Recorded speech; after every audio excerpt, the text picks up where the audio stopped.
Hi, my name's Matthew Oliver. I'm the horticulturist here in the Global Growth Vegetable Garden at RHS Garden Hyde Hall. And today I'm going to show you how we harvest and save seed from our giant sunflowers that we've grown. Now, I had a really good crop of these this year, reached about 10 to 15 foot in height. And we've got these massive seed heads, and these are an unnamed competition strain of sunflower, so you can't actually buy these, which is why it's important that we save seed year to year. So I've got it for next year.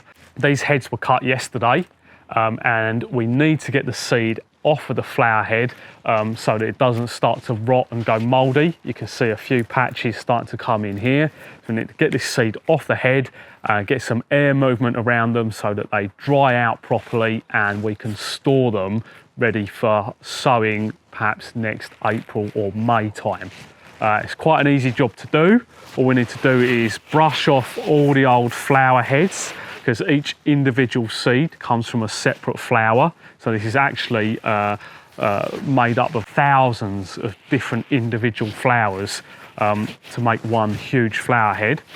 So we rub off all those old flowers on there. And then what we're looking to do is find an opening and just start scraping these seeds off into a tray.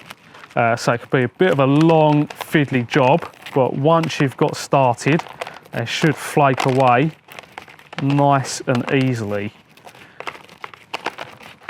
just like this. Now, one thing you do need to check for is that not all of these seeds will be viable. So once you've got a few off, it might be a bit of a pain to go through individually, but you do need to check whether they are going to grow for you next year. And if you can feel any seeds that are hollow and squishy, and there's clearly no what we call the endosperm inside there, the actual living bit that will grow next year, then it's probably not a viable seed and you've just got a soft seed case, and that is only fit for the bin. So we want to keep the ones that are feeling hard with a solid centre to them, and bin everything else. We'll remove all of these, leave them in the tray somewhere sort of warm but not too hot, and definitely dry and with good air movement for about a week to a fortnight for those to dry off properly.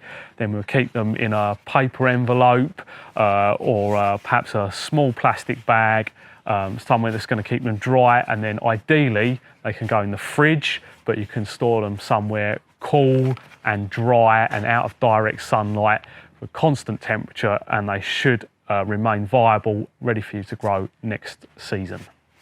So you can harvest sunflower seeds off of any sunflowers you've grown this year, but you may want to check whether you've grown an F1 variety or not, because seeds saved from those will grow, but they might not necessarily come true to type and be the same as what you've grown this year.